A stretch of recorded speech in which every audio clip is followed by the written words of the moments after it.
अस्सलाम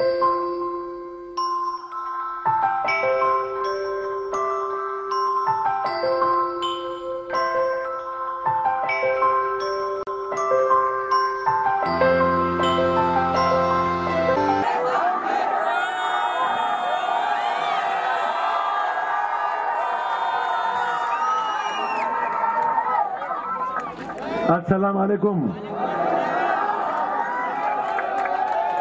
आज हमारे आज़मी साहब की तकरीर आपने सुनी, नसीम खान साहब की तकरीर सुनी, हमारे यहाँ पर सत्तार भाई और सभी साथियों ने, कवाड़े साहब आए हैं इतनी दूर से, मेरे माता बहनें, नौजवान साथियों, बुजुर्गों और दोस्तों, आज चुनाव के प्रचार का आखिरी दिन है और परसों आपको जाकर वोट करना है। आपका कीमती वोट जो देश की तकदीर बदल सकता है, यह आपको फैसला परसों जाके करना है।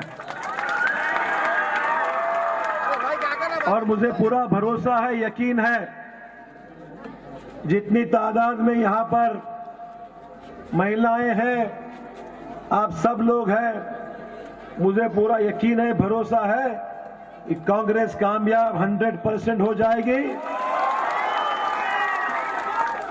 मैं आपका नुमाइंदा होने के नाते देश के पार्लियामेंट में जाकर आपकी आवाज को बुलंद करने का काम करूंगा। दोस्तों, 5 साल हमने बड़े करीब से महसूस किया, जिन हालातों में हम लोगों ने एक दर्द भरी जिंदगी जी है, एक खौफ के मारे, एक डर के मारे, हमारे हर वो चीज में दखल अंदाजी इस बीजेपी सरकार की, इस मोदी सरकार की रही। और हमारी माइनॉरिटीज, हमारे अल्पसंख्यक, हमारे मुस्लिम भाई सब ये महसूस कर रहे थे कि हम हमारे आजाद मुल्क में रह रहे हैं कि ऐसे मुल्क में रह रहे हैं कि जहां हमारे को बोलने को पाबंदी है, हमारे बोलने को पाबंदी है। हम क्या खाएं वो सरकार तय करेगी, हम क्या कपड़े पहने ये सरकार तय करेगी, हम क्या बोले ये सरकार तय करेगी। ऐसी हुकूमत हमने कभी देश में देखी नहीं थी। दोस्तों, ये हालात पिछले 5 साल में हमने महसूस किया। तो जो सरकार निकम्मी है, उस सरकार को दोस्तों, गलती से भी बोल रहा हूं, गलती से भी हमको दोबारा लाना नहीं है। आपने नहीं किया, मैं आपको दोष नहीं दूंगा।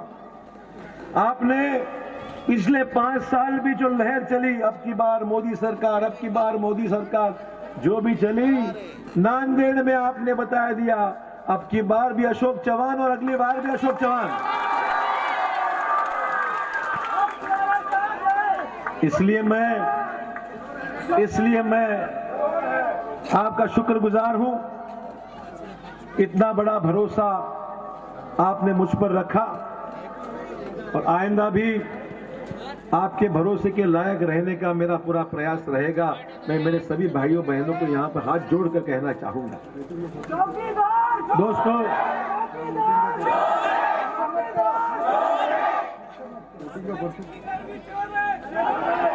सभी चट्टे बट्टे एक ही उस पार्टी के हैं। ये जो लोग जिन्होंने कहा कि मैं देश का चौकीदार हूं, तो बेचारे चौकीदार का नाम भी बदनाम इन्होंने किया। हमारे बेगलुरु नाके का, हमारे इस एरिया का कोई चौकीदार चोर नहीं है, ईमानदार, यहां का चौकीदार ईमानदार है। मैंने कहा देश का चौकीदार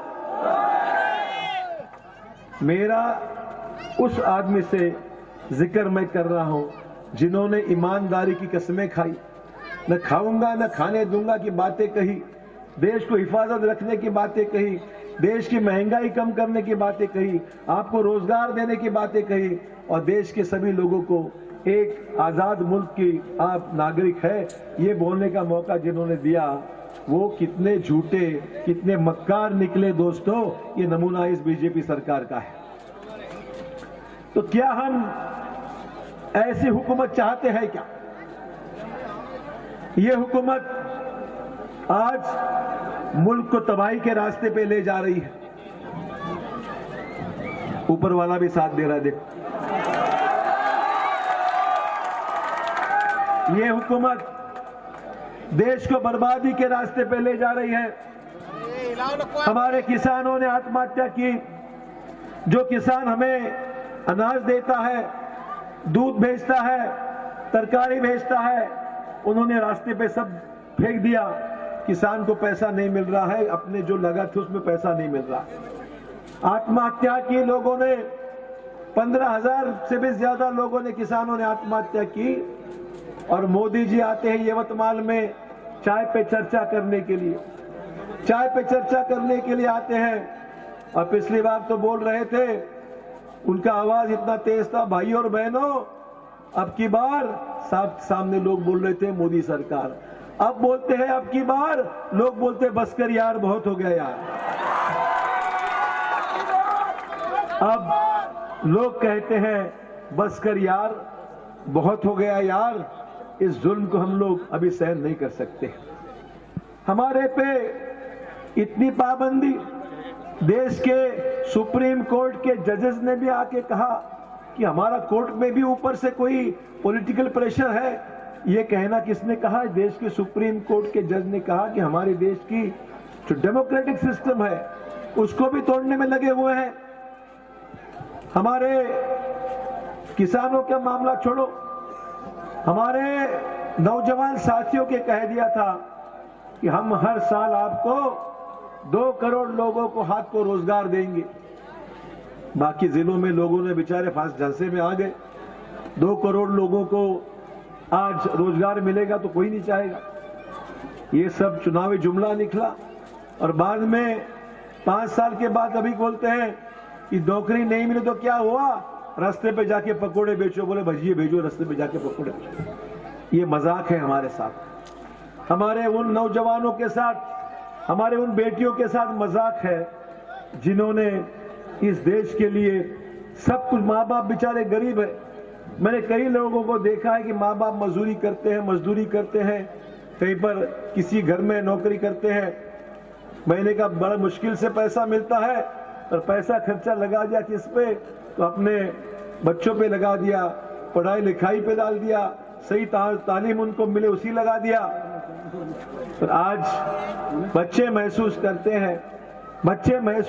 हैं कि आज हमको फंसाया गया है, हमसे झूठ बोला गया है, हमसे झूठे वादे किए गए हैं, और आज हमको हाथ को काम नहीं। हम तो पढ़ लिख कर ग्रेजुएट हो गए, पोस्ट ग्रेजुएट हो गए, आज हमारे हाथ में कुछ नहीं है। और हमारी बेटियां, हमारे बच्चे बड़े मायूस बैठे हुए हैं कि बड़े उम्र चले जा रही है, हाथ में काम नहीं, कमाई नहीं, और घर की हालत जो इतनी खराब है कि माँ बाप भी आज बड़े परेशान है कि बच्चों का आगे करे क्या। दोस्तों, इसका नतीजा क्या हुआ? इसका नतीजा ये हुआ कि 5 सालों में इनके सब ये कारनामों के कारण 3 स्टेट में लोगों ने अपना गुस्सा बता दिया।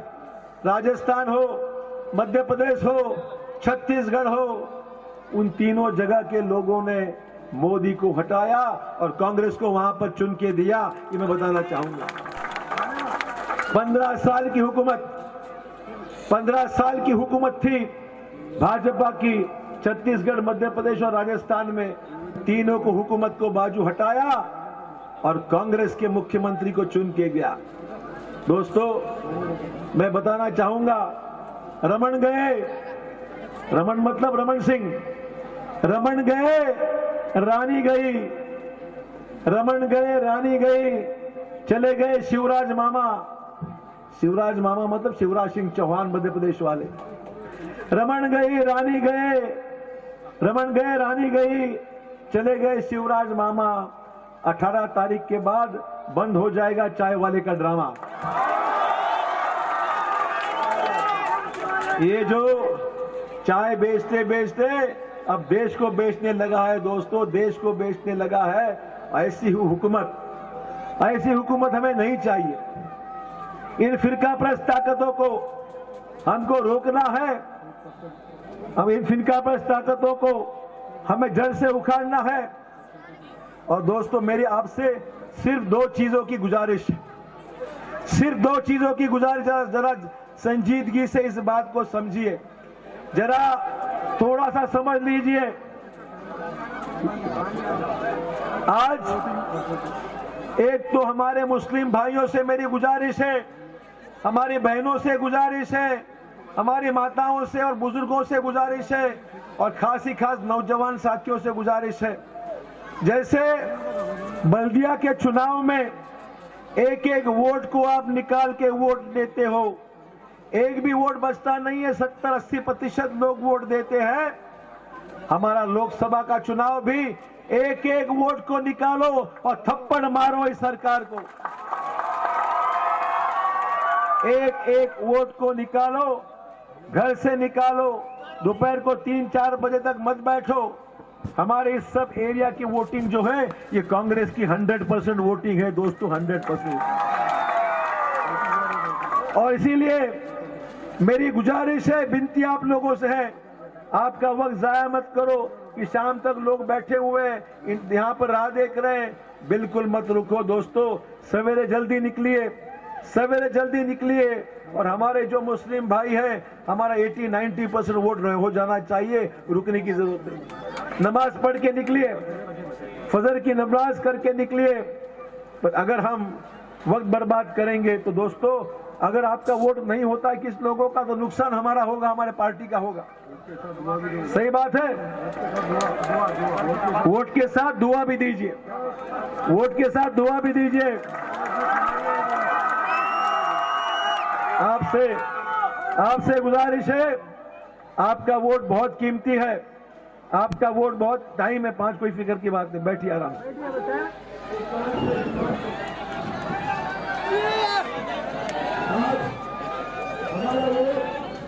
एक एक वोट को निकालना जरूर को कहूंगा।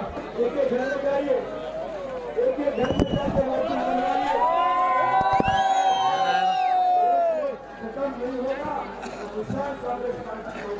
और दूसरी बात मैं कहना चाहूंगा, अपना वोट तकसीम मत होने दीजिए।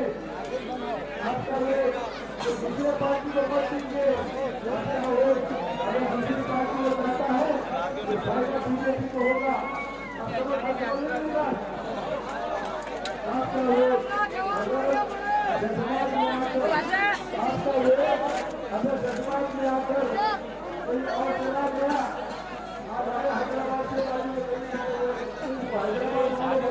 भैया बहुत नुकसान करेंगे।